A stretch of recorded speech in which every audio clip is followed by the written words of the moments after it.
Welcome to American Indian and Alaska Native Living, a program designed to educate and inspire listeners throughout Indian country. American Indian and Alaska Native Living is hosted by Dr. David DeRose, a board-certified specialist in both internal medicine and preventive medicine. Dr. DeRose has a wide range of experience with Native health issues, and he is here today to help you learn more about your health. Here is Dr. DeRose. Welcome to American Indian and Alaska Native Living. I am Dr. David DeRose. I'm here in an exciting venue in Orlando, Florida. We are here for the annual International ASI Conference. We have people who've come literally from all over the world. And what I especially enjoy about this conference is we get a lot of folks here who are interested in making a difference for individuals and communities when it comes to health. One of those individuals is sitting across from me right now in our virtual booth in the exhibit hall. His name is Joshua Vazquez. Joshua, it's great to have you with us. Great to be here, Dr. Rose. Thank you for having me. Joshua, you represent a group called The Whole Life, and we want to talk in some detail about that. But first, we want to talk about you. Okay, great. So I am currently a registered nurse working in Maryland, a small community hospital there. And I'm married. I've got my wife named Hope, and I have two children. My son is Kanan, and my daughter is Zuriel. They're 5 and 18 months. So we are busy and active as parents, and kind of beginning my nursing career. I got 2 years in, and so we're just enjoying life and rolling with the punches. It's great. It was exciting to see your wife, Hope. So I used to teach at what's now Weimar University. Hope was one of my students, and it was good to see the two of you here at this venue. I'd been hearing things about you. I was doing actually some health meetings in the Southeast probably a year or two ago, and I heard about you guys doing health education with communities. And when I saw you, I said, hey, can we get one of you or both of you behind the mic? And I was glad you were able to pull away from things. Yeah. And it's just great to be able to share here on your channel. Now, because you've been doing stuff in public, there's folks that are going to know you. Joshua Vazquez with The Whole Life. And maybe they even told their friends. They heard this show is going to be on this week. But others say, just who is this guy? If you were to give us a little synopsis of your life journey and why you're so passionate about health, share that with us if you would. Okay, yeah, thank you. So I grew up in a ultra-conservative Christian home. Some would call it very legalistic, and the church that we went to. And so that was a big turnoff for me. My siblings, we all kind of just stepped away from God. And I started doing that around the age 16. When I was 18, I decided on my birthday it was my time to start drinking alcohol. And so for my 18th birthday, we went to Daytona. I grew up here in Florida and just had a party. And that continued to go throughout my late teen years. Started smoking marijuana, started doing other hard drugs, hallucinogenics, just kind of all the party drugs. Got into doing that. To support that habit, I decided I would just sell drugs on the side. So wow. I began selling drugs. Did a little bit of that in high school. Then after I graduated, I needed to get a job. And so I went into corrections, actually. Became a correctional officer. Oh, wow. Had to clean up my life a little bit and worked for the state for about a year and 8 months, and then transferred to the federal prison and became a federal correctional officer. While I was there, I decided I wanted to be a U.S. Marshal. To be a U.S. Marshal, you had to take a polygraph test.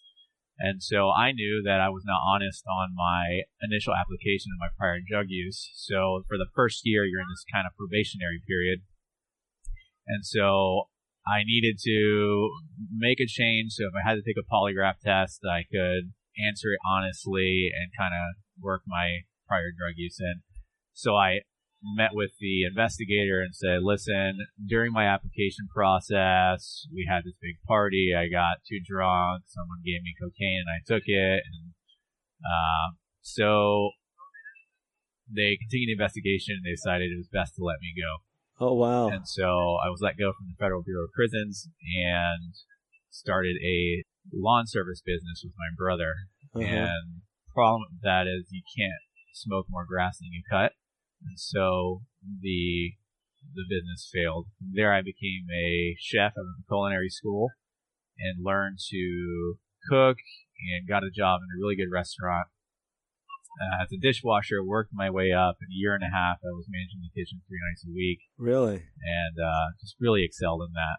Now, I'm going to stop right here and tell you, Joshua, I've met a lot of people who get involved in health work, and I've heard a lot of interesting stories, but this is unique, clearly. I mean, not that I haven't met people with some of these different backgrounds, but you were really going through a lot of different career paths, and none of them are typical career paths for someone who's going to be a registered nurse and doing community health programming, okay? So I know something's got to change here in this story. So yeah, I think if my listeners are like me, you've got us all on the edge of our seats. Okay. So yeah, so I was working in that restaurant for a year and a half, and I was partying all the time, going to clubs and staying up all night doing drugs. On my 25th birthday, I was on 9 different substances. Oh, wow. I was up for 42 hours straight, just, living that life. I go to work still rolling from the night before, doing drugs at work. It was just all consuming. And so I began to get tired of that lifestyle. I was in a relationship that was falling apart, and I needed a way out. So I was real close with my boss, and I went and talked to him one time and said, hey, I'm doing things for money I don't want to do. I was working 60 hours a week, making $425 a week. And I said, I either need more money, I need less time at work so I can get another job and, make some more cash legally. And it completely backfired. It completely threw me off. He stormed off. They said, hey, he needs you upstairs. I go upstairs and he's like, get out of my blah, blah, blah restaurant, you blah, blah, blah drug dealer. In front of customers, and I was like, what is happening? I thought we were cool. And so that was kind of a turning point. 3 weeks later, I was partying, drinking from the morning to the evening, and driving drunk, passed out. So this is kind of a crazy story. I'm driving, we were going back to my brother's house to keep partying, and instead I turned toward my mom's house. And I passed out drunk. I passed out just before I go through this 4-way stop. Or no, it was just a 2-way stop coming up to the intersection. So you didn't go through into the intersection? I passed out just before, and I wake up as I'm going through the intersection. And so I don't look left. I don't look down. I'm not looking for my phone. I look directly to the right, and I see these 2 headlights coming at me.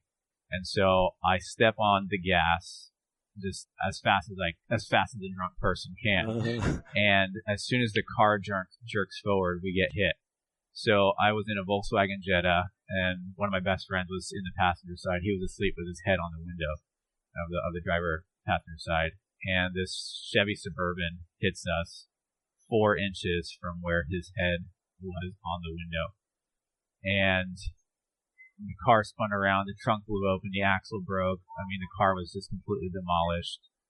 And it's amazing because this Suburban, when it hit me, if it would have kept going, it could have gone into a house. And this Suburban hit the Volkswagen and actually bounced them back loose. Whoa. Yeah. It's going probably 45 miles an hour, hit this Volkswagen Jetta, bounced back, and then rolled into the woods kind of in a safe place. And so, unfortunately, that person, they broke their leg. Nothing serious, but, it's kind of... What about your friend? He's fine. No way. We both walked away. The drunk person always does, unfortunately. But, fortunately, that, we get a second chance at life. But, yeah, so I went to jail that night. I got a DUI. Had I looked left or down or anything, like a split second, he would have been dead. Without a doubt. Wow. So I really think, God, my angel, woke me up and had me maybe turn my head to the right. Well, now let me ask you this, because we already heard the background to this story, that you grew up in this ultra-conservative home. You kind of threw all that stuff out. When this played out, were you saying maybe there really is a God? Or you're saying that now, but is this in retrospect, or was that at the time? I would say at that time, not really. Mm-hmm. So from there, I lost my lost my driver's license. That was suspended, all the court and legal fees, and car was gone. So I'm kind of at rock bottom now. The house I was living in, where I was working at the restaurant, I lived there. 2 other drug dealers lived there. We were all friends. It was a party house. I mean, all anything you can imagine has been on there. And I needed to get out of that. I was trying to get myself out of the lifestyle, but all your friends are in it, everyone you hang out with, and you've got nobody else outside of it, so it's really difficult. Now, I mean, a lot of people who are listening, it doesn't matter what their background is. I mean, this is a universal problem. It's not a native problem. It's not a Caucasian. It's not minority, majority population, wherever you're at. I mean, drugs, alcohol, they're pervasive in Western society here in the U.S., and so people are listening to this story. I don't care where they're coming from. And there's a lot of people that can relate to this. And there might be someone listening right now, and they're saying, hey, I can relate to Joshua. I'm there right now. And they're wondering how to get out of it. Because you're asking that same question, right? Did you go through rehab or anything like that? I didn't. So actually, this convention that we're at, they hold a ASI. They have something called ASI Youth for Jesus. And so ASI Youth for Jesus was actually at my mom's church that year. So my accident happened in May. I was working in my parents' thrift store until July. So June and the beginning of July, I was working at my parents' thrift store. I was used to the kitchen, fast paced, we're slamming dishes out, and now I'm dusting people's junk. Like, I hated it. So my mom was clever enough to say, hey, the youth program, they need help in the kitchen. And she said, you'll get paid $400 a week to work there. And it was more, I was making like $300 at the thrift store. Get back in the kitchen, I'm like, I'm all over it. But Mom, I don't have a car. I don't have a driver's license. I can't drive 45 minutes to get there. And she says, don't worry, there's a room there. One of the kids didn't come. You can stay there. And so I stayed there. And at the time, I was working on opening my own restaurant. So I was working on a liquor license. I was working on my licensing and working on my menu and everything. I was going to open a restaurant there in my hometown where my mom lived. And I started, one of the youth sat me down one time and he said, hey, I just want to share something from the Bible with you. I don't remember what it was. It wasn't significant to me. But what was significant is that this kid was living in a different Christian paradigm than I was when I was a kid. I was always forced, you got to do this, you got to do that. And I could see that this young man actually had a genuine Christian experience. And it was something looking back, I didn't really know what it was, but it was attractive to me. And the fact that he just wanted to sit down and share something that to me meant nothing just showed that it was real to him. I love what you're sharing. And this, I think, is true whether someone's speaking about Christian principles or someone's native and sharing, some traditional insight that they have, or it's just this idea that they're sharing from their personal experience, this something is meaningful to them. But you now are connecting the dots in a different area too. This is not just someone talking about the pottery that they learned from their auntie. It's not just talking about a fishing trade that they had. It's not talking about native culture. It's talking about something that you can relate to because you're not native. You came from this Christian background, and now you're hearing about something that was distancing to you, and now it's putting it in a different framework. Am I hearing that right? Yeah, absolutely. So tell us a little bit about where that started getting your mind going. The youth, actually, they started inviting me to these meetings about Bible prophecy. And I had heard all this stuff growing up, nothing new to me. And so they were doing a choir for actually the ASI convention here. And so I was in a choir as a kid. I liked singing in the choir.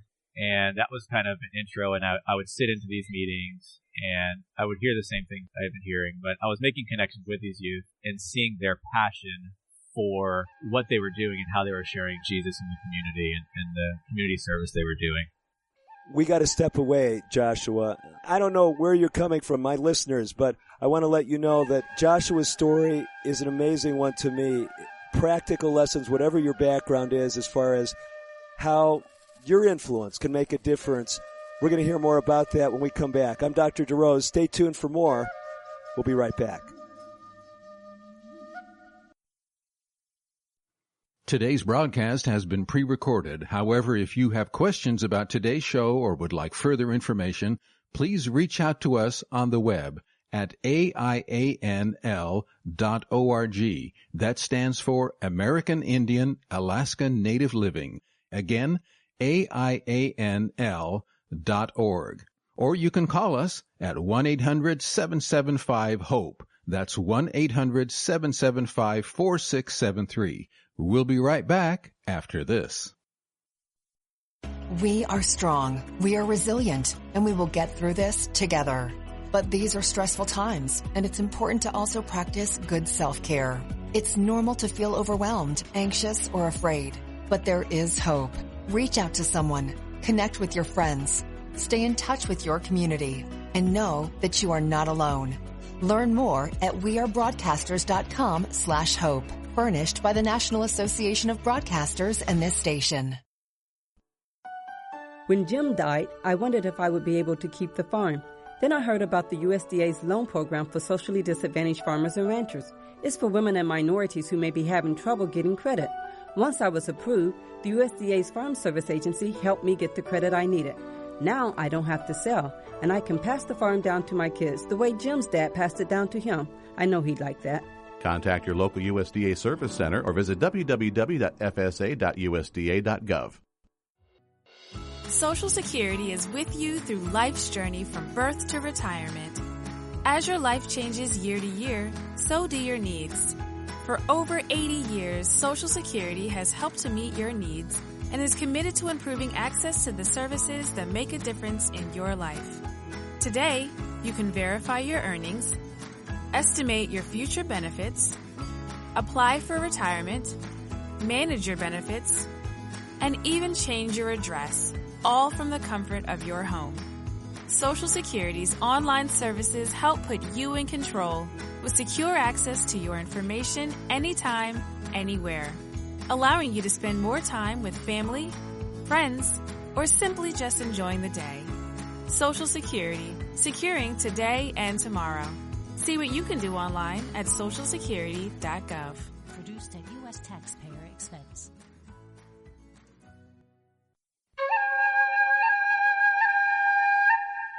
You're listening to Dr. David DeRose on American Indian and Alaska Native Living. Your comments and questions are welcome. Call now at 1-800-775-HOPE. That's 1-800-775-4673. Here again is Dr. DeRose. Welcome back to American Indian and Alaska Native Living. I'm Dr. David DeRose. If you're a regular listener, you realize my voice may not be quite as strong as it usually is, but we are limping along here in Orlando, Florida. We are recording this segment in August of 2024. I'm at the ASI International Convention, and we stepped away from an interview that I've been really engaged with, talking with Joshua Vazquez. He works with a program called The Whole Life. He's going to be telling us about that program, but we've been learning about him, his amazing story. It's been amazing to me. Man who could have been killed, it sounds like many times over. We've just been hearing the half of it. And he reconnects with his childhood roots that weren't all that positive. Joshua, you told us you grew up in a Christian home that did anything but recommended Christianity to you. Is that a safe way to describe it? Yeah, I'd say so. I think a lot of my listeners can resonate with this. I mean, of course, many folks in Indian country are Christians, but others, they've had terrible experiences from people who called themselves Christians.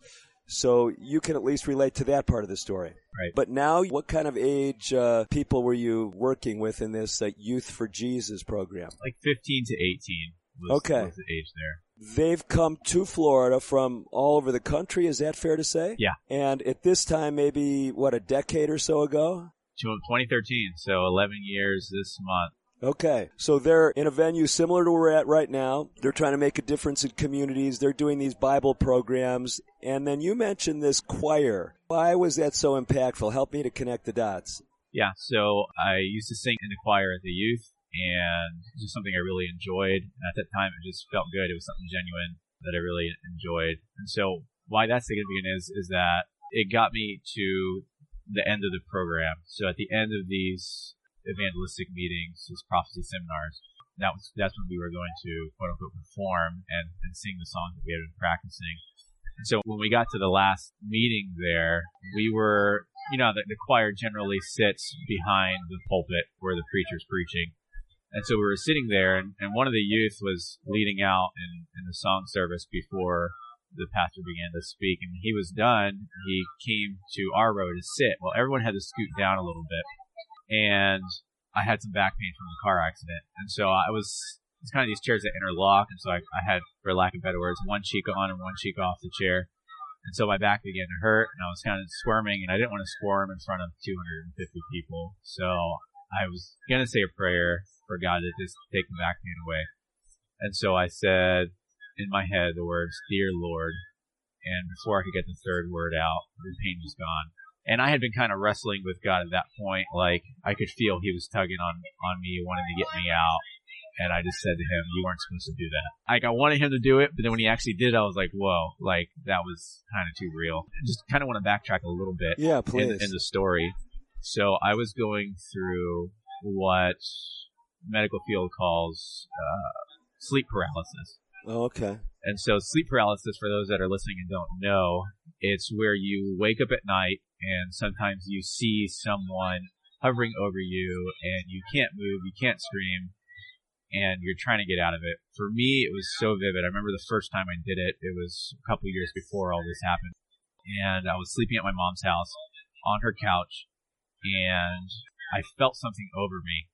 And I opened my eyes, and there was this woman hovering over me with this kind of torn up gown, just sprayed out, and just messy hair. And I open my eyes and I see this thing, and I'm like, I just close my eyes real tight, and I'm like, there's no way this is happening right now. And I open my eyes again, and she hisses, and she pins me down on the couch, and then she like picks me up. So now I'm basically levitating over the couch, and she sits me up. I can't move through all of this. She sits me up. So now I'm hovering over the couch, sitting up kind of in an L shape, and then she lays me back down flat, and then she pins me down, and I struggled with her for like 3 hours. I could see the clock, and I could see the time going, and I'm struggling, and I'm screaming for Jesus to help, and there's like nothing was happening. Now, this is all several years before you met this youth group? This was probably 2 or 3 years before I met the youth group. Okay, but you said at that point you weren't following God, you didn't want anything to do with Jesus, but at this point you're calling for anybody to help you. Yeah. Okay. Somebody come out of the woodwork and get me out of this. Okay, but no Savior showing up for you, per se. No Savior. Okay. So years went, over those next 3 years, it was, I'd have it every now and then. And I talk to some people, and they say, it happens when you sleep on your back. Don't sleep on your back. Sleep on your side or face down. Or I tried all these things, and nothing worked. Coming up to the program, this youth program, and while I was staying there at the program, it was happening every night. Whoa. And so I was going through a breakup. I was battling what I believe are demons and real beings that were actually coming into my room and holding me down or doing whatever it was. And working on my menu and getting up at 4 a.m. feeding these youth, I was just exhausted. And so one thing about my experience with sleep paralysis, once this being came into the room, I was in for the ride. Like, there was no way of, quote unquote, waking up out of it or getting out of it. I was stuck. And so before this last event, when God had answered my prayer about helping my back, I had a long conversation with God. And I said, I was just exhausted. I was at my wits. I was going crazy. Like, I was just repeating names in my head all day. Like I was literally starting to lose my mind. And so I talked to him, and I just started confessing all the bad I had done in my life. Everything I had done, from the drugs and the women and the whole lifestyle.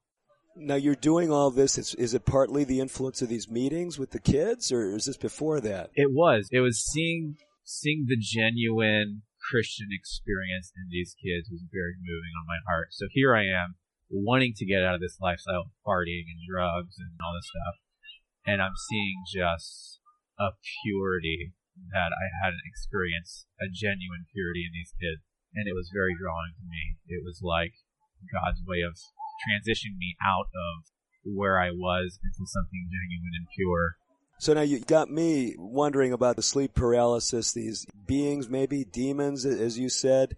Is there some resolution to this that happens in that time too? So I'm having this conversation with God, and I'm telling him just everything I've done, and just, I'm sorry. And my one request was just please let me get a good night's sleep. That's all I want. And I may have or may not, I can't remember exactly, been like, if you do this, I'll follow you. I may have said that. I don't know if I did or not, but kind of feel like maybe I did. So that night I went to sleep, and the demon came in the room.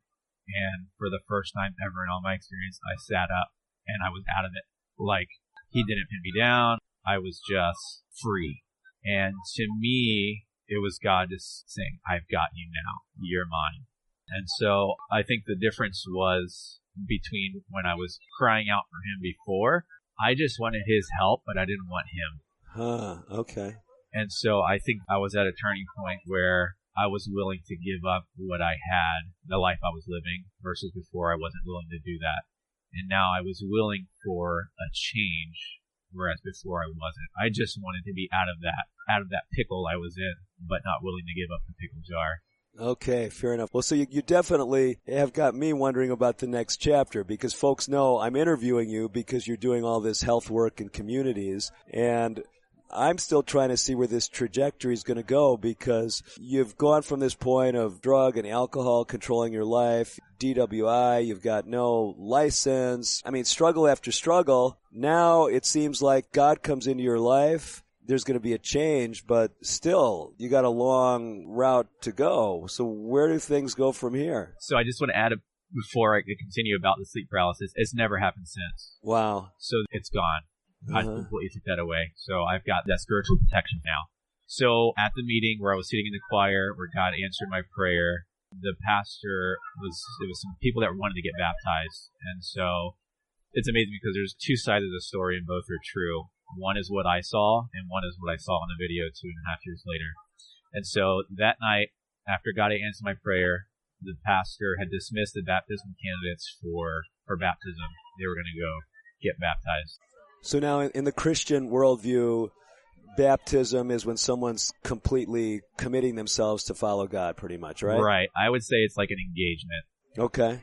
You're engaging for that someone for something grand in the future. And were you in this class? Were you already at that point thinking you wanted to be baptized? No, and it's funny, like 3 days before, the pastor was like, hey, you going to get baptized on Tuesday? And I said, I'm thinking about it, but that was just my way of letting him down easy. Like, I had no intention of being baptized. Okay. And so he's dismissing the youth to go change and get in their baptismal robes or whatever. And then he says, wait a second.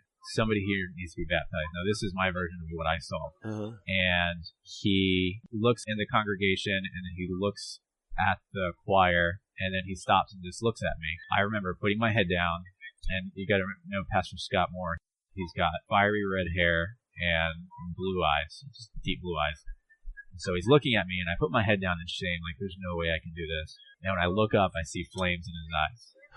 And I just raised my hand, like that was just God calling me. Wow. And so 2.5 years later, I'll fill in the gaps. I'm working for the church, doing like community service work, helping people with their health. And my mom wants to show my wife the video of my baptism. And so here I'm working for the church. I'm fully committed in my Christian walk.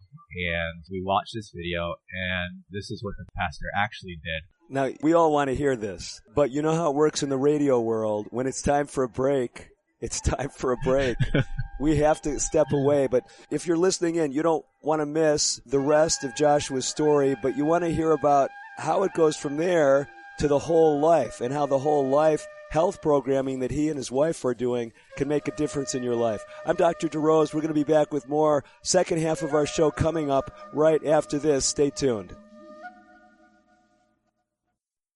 American Indian and Alaska Native Living will continue in a moment. If you have questions or comments about today's pre-recorded broadcast, please contact us on the web at aianl.org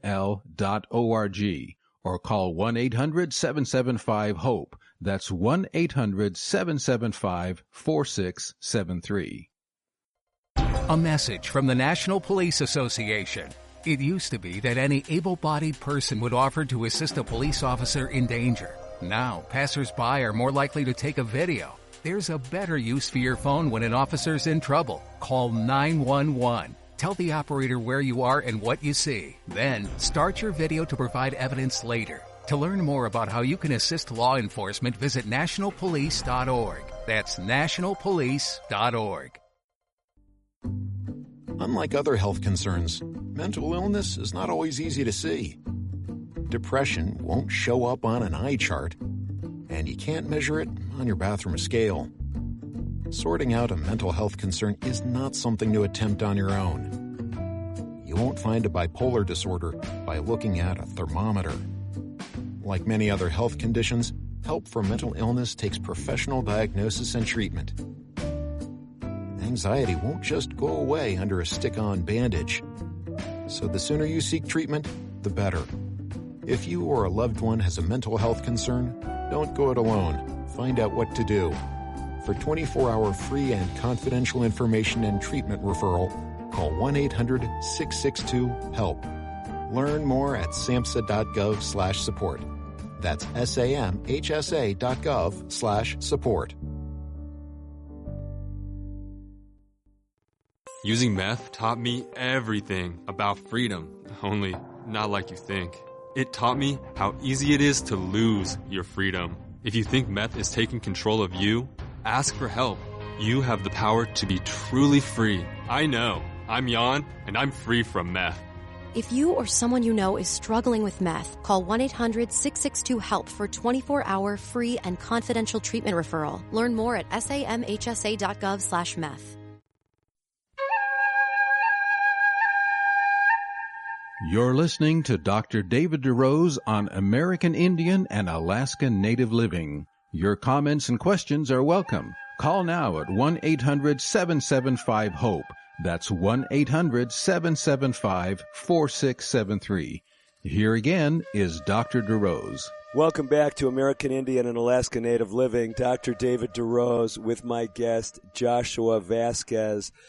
Joshua has been sharing what to me is an amazing story. I know many of my listeners, like I've said, Joshua, they come from a Christian worldview and they relate to it that way. But let me just speak to those of you who may come from a different perspective and you think, what's going on here and why share things like this?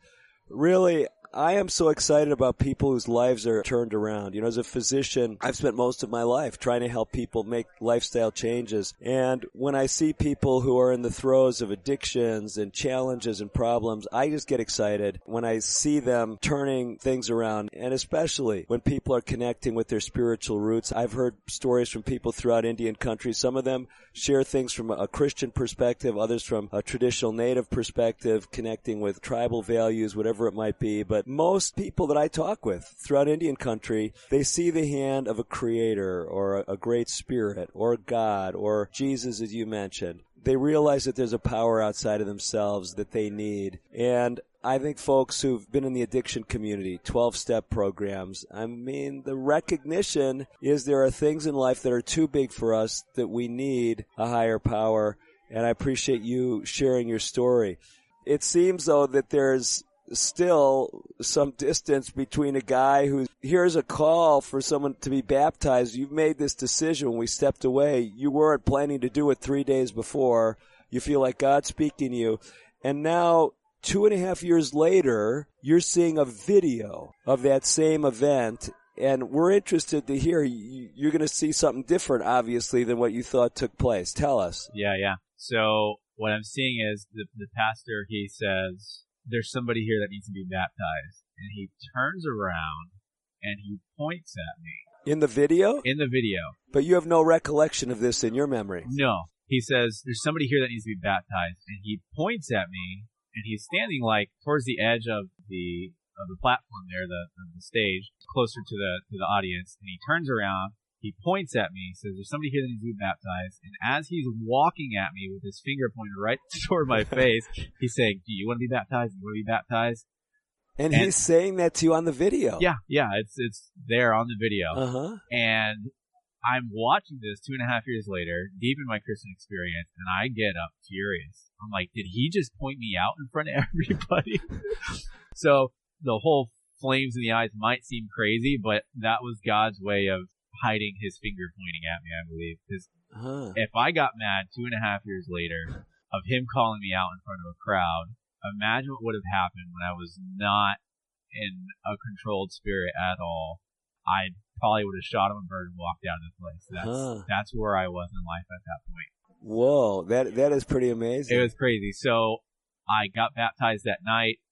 So, went in the water, came up in tears. I mean, it was just what a weight off my shoulders. I mean, I was a completely different person. But a lot of people would say your previous life, you were doing all the things that people told you were fun. You know, the alcohol, the drugs, the parties, the women. Looking back on that, you feel like you missed that lifestyle? Yeah, I mean, it seems fun, but there's no fulfillment. I believe us as humans, we have this inner desire to do good and to help others and have a purpose in life. And when I was out there, I was just living for myself. Didn't care what others, if they were doing good or whatnot. I was just doing me. I was having my time. It was all about me and fulfilling my gratification and getting my dopamine hit, so to speak. And that's not what life's about. Not at all. So you catch a new vision. The old Joshua's behind you. You've got this new focus, but you mentioned some corrections training, you know, some training as a chef. I know you as a registered nurse running health programs in communities. There's still a big chasm between where you were and where you are today. How did all this come together? So it all happened very quickly. So I went, so that baptism was on like a Tuesday or Wednesday. My grandfather actually passed away in between that.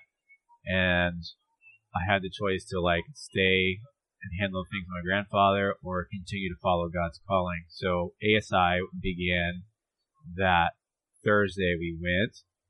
Friday night, they had me share my testimony, and I shared it there. And then I had after sharing, I had a long line of people wanting to talk to me, thanking me for sharing my story.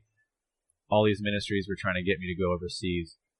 So you were at this very same meeting, ASI meeting, and they have you share your story. You were just baptized a few days before. Yeah.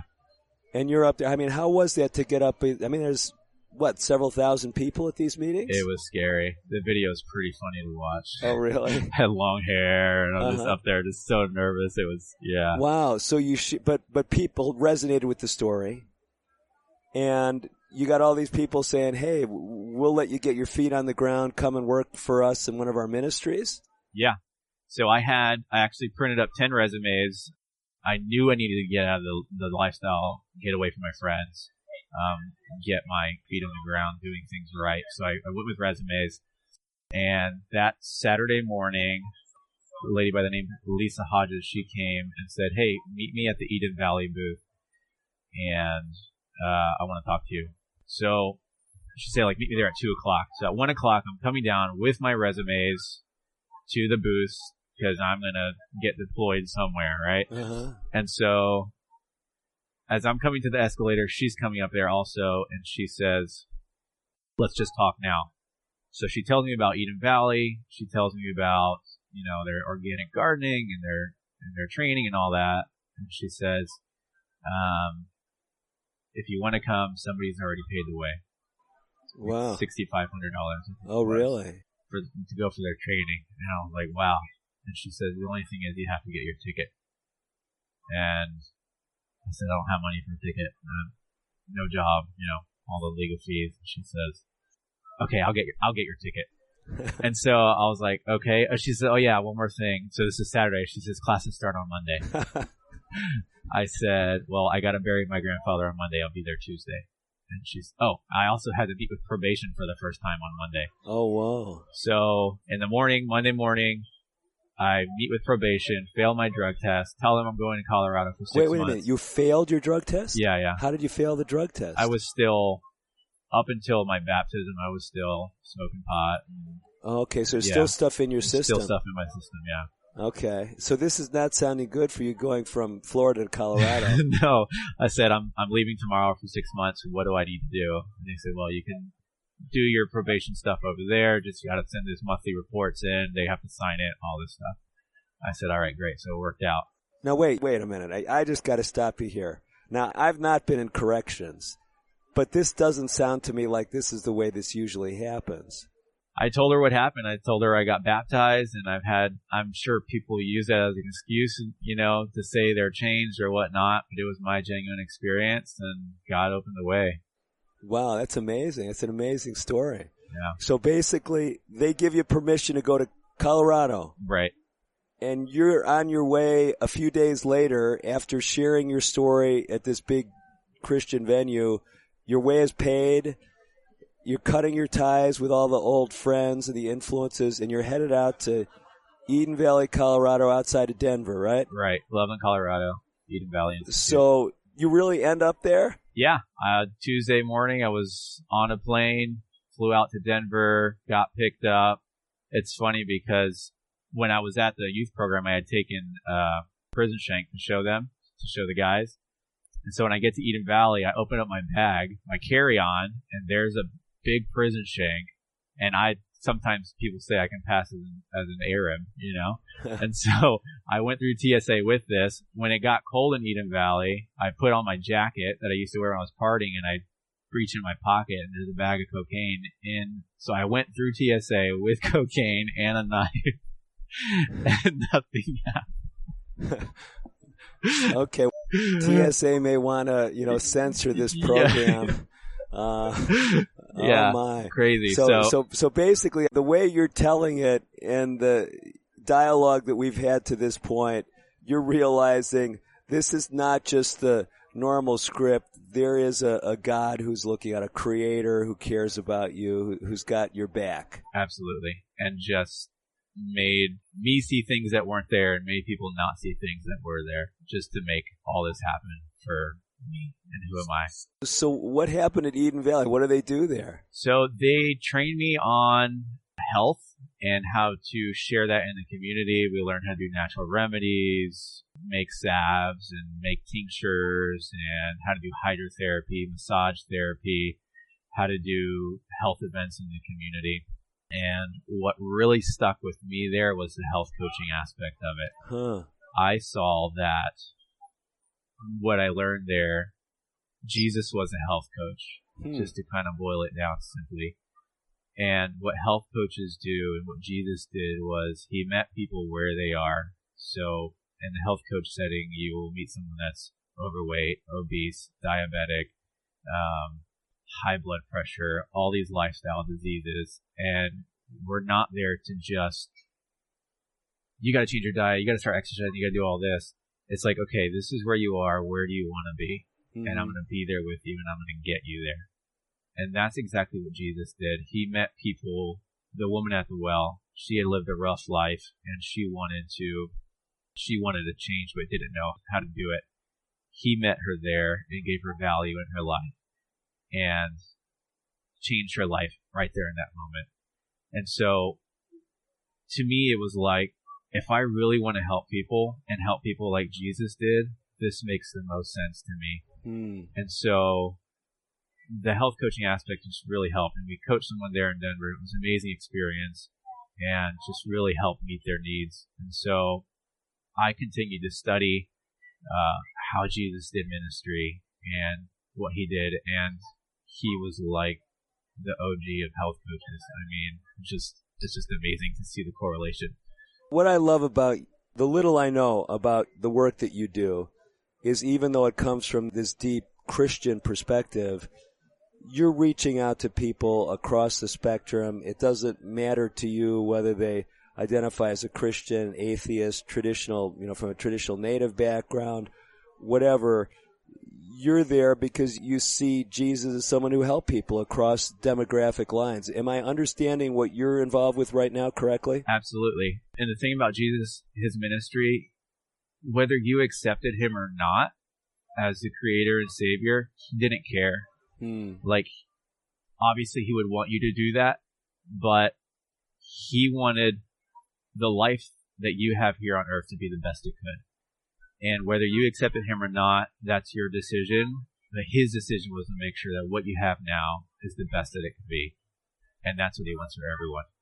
And so we help anyone, no matter what their background or religious, whether you want God in whatever form you see it or not, we're just here to help you. In our last segment, we want to talk about the whole life, because it's all leading up to what Joshua and his team are doing in something that I'm just learning about. I want to learn some more about it in the final segment. So you've heard his story. Now he's trying to help other people who might be in similar situations as him. Our final segment coming up, don't miss. We're going to tell about resources that you can get. Training maybe for your community, maybe it's your faith community, maybe it's a tribal organization, maybe it's just for you personally. I'm Dr. David DeRose, my guest Joshua Vazquez. He will be back with me for our final segment right after this. Today's broadcast has been pre-recorded. However, if you have questions about today's show or would like further information, please call 1-800-775-HOPE. That's 1-800-775-4673. We'll be right back after this. If a natural disaster comes knocking, how prepared is your family? You can't just close the door on earthquakes, floods, or hurricanes and hope they go away. That's why it's important to make a plan now. Ready.gov/plan has the tools and tips you need to prepare your family for an emergency. So if disaster shows up at your doorstep, you'll be ready. Visit ready.gov/plan and make a plan today. Brought to you by FEMA and the Ad Council. I'm just texting him back. I'm just posting a story. I'm just changing the song. No. When it comes to distracted driving, just don't. Sending a text takes your eyes off the road for just 5 seconds, but in that time, your car can travel the length of an entire football field. Any distracted driving just isn't worth it. Visit StopTextsStopWrecks.org. A message brought to you by the National Highway Traffic Safety Administration, Project Yellow Light, and the Ad Council. What is a number story? My number story started with fear and a lack of support, and it has led me to be there for others. A number story begins in our childhood with ACEs, adverse childhood experiences.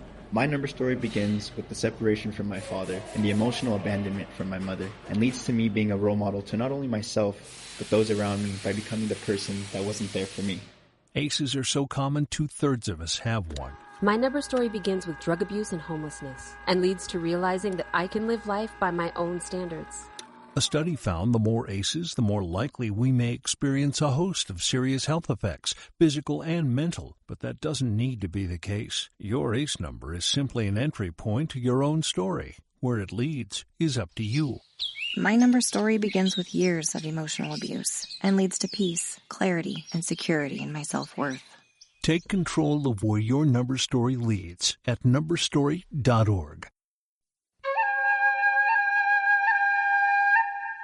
You're listening to Dr. David DeRose on American Indian and Alaska Native Living. Your comments and questions are welcome. Call now at 1-800-775-HOPE. That's 1-800-775-4673. Here again is Dr. DeRose. Welcome back to our final segment of American Indian and Alaska Native Living. I'm Dr. David DeRose. Joshua Vazquez with The Whole Life, sitting across from me here in this exhibit hall. That's the ambient noise around us. Joshua, you've walked us through how your whole life changed and how you're now trying to make an impact on other people. Tell us about that, especially with a mind to people who are listening. They might say, hey, what can you do to help me or to help my community with what you're doing today? Right. So I took that training that I got at Eden Valley and used it for the church in the community.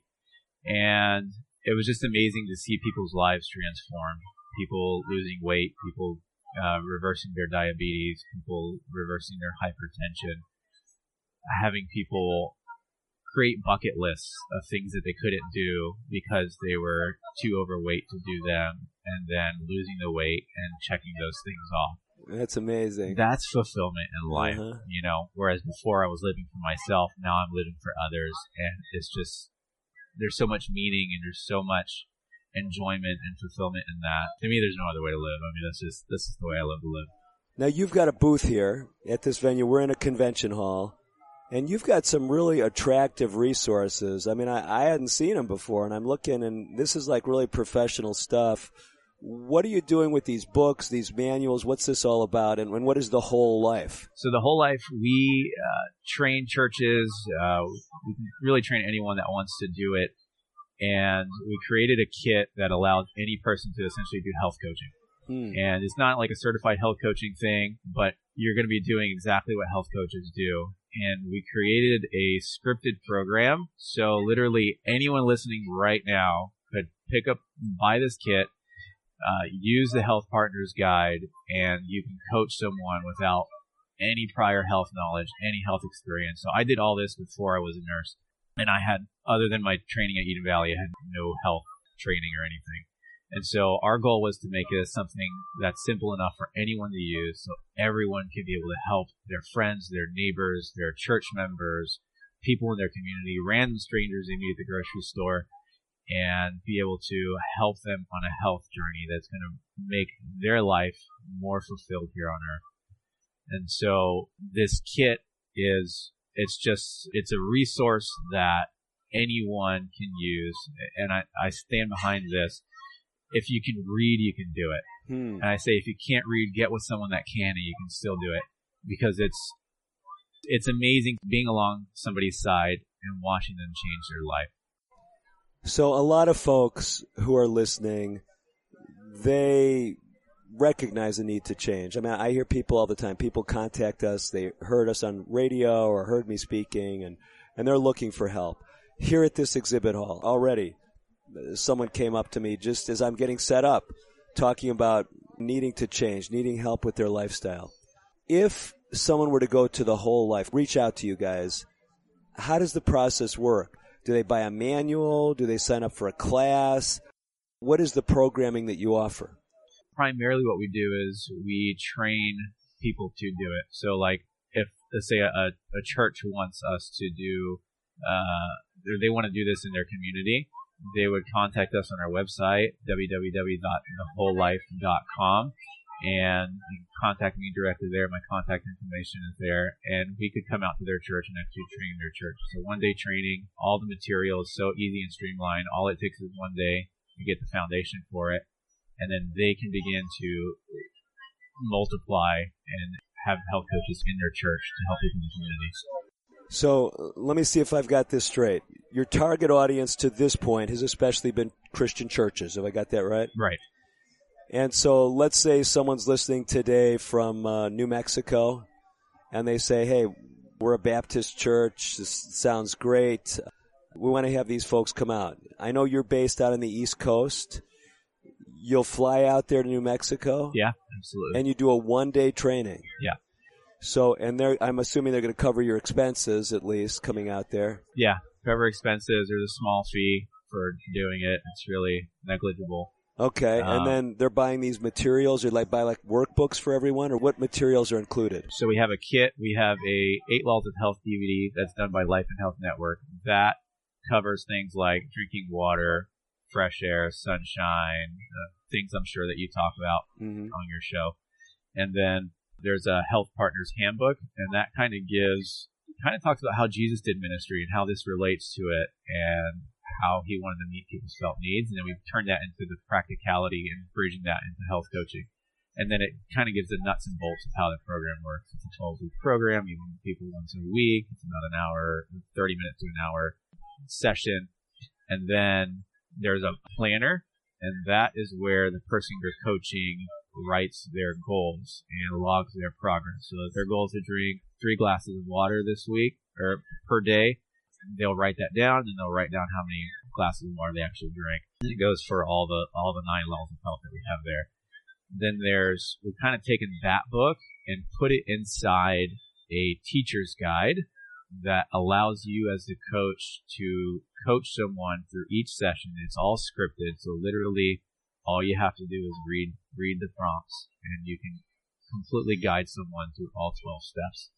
And then we as humans, we're not just physical, we're not just mental, we're not just social, we're also spiritual. And so we really want to incorporate that in a non-confrontational, non-pressured way. And so people have the opportunity to make a prayer goal if they want to start praying or not. There's no pressure. I never, you need to pray or anything like that. If you're open to it, great. If not, great. Guess what? Because we want to be like Jesus. We're going to help you whether you want spiritual help or not. I will say that you will not be whole as a person because we are spiritual beings. And so it's very important to incorporate that.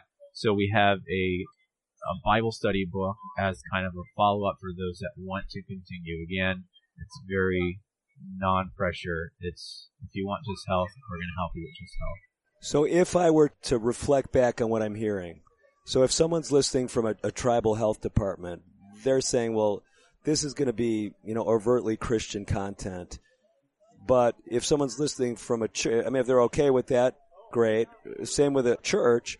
But the emphasis you're making is, although the content has this Christian foundation, you're not forcing anything on anyone. It's looking at this in a way that people from other backgrounds could engage with the content. Am I hearing that right? Yeah. I've coached atheists, agnostics, people of all backgrounds and colors and religious backgrounds. And the question's there, do you want to pray or not? And if they say yes, great, we'll pray. If not, no problem.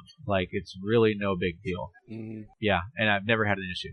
So I know I've got a lot of listeners who do come from Christian faith communities. They've heard the name of the program, The Whole Life.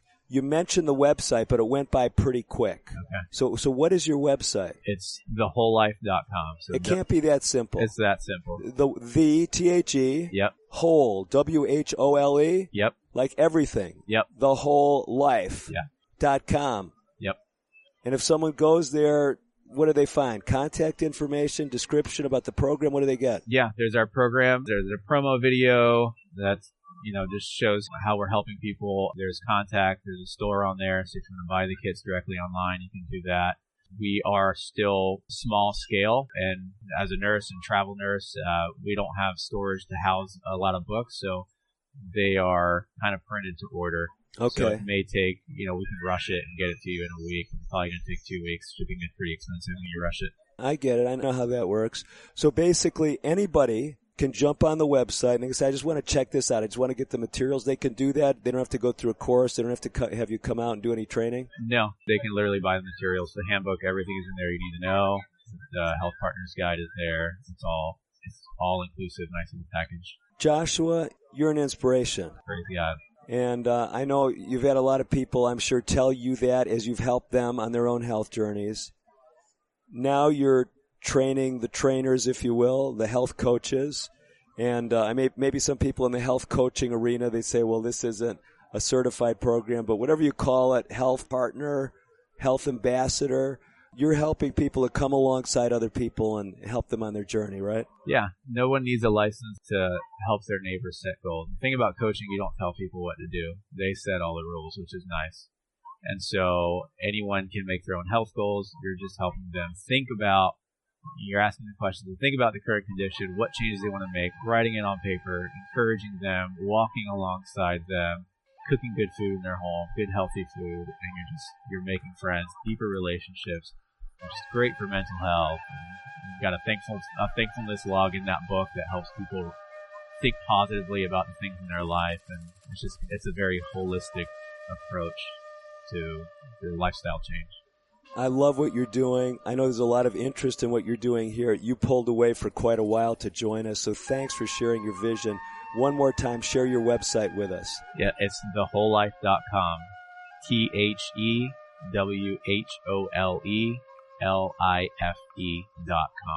Joshua Vazquez, thank you so much for joining us. Thank you for having me. It's been an absolute pleasure, Dr. DeRose.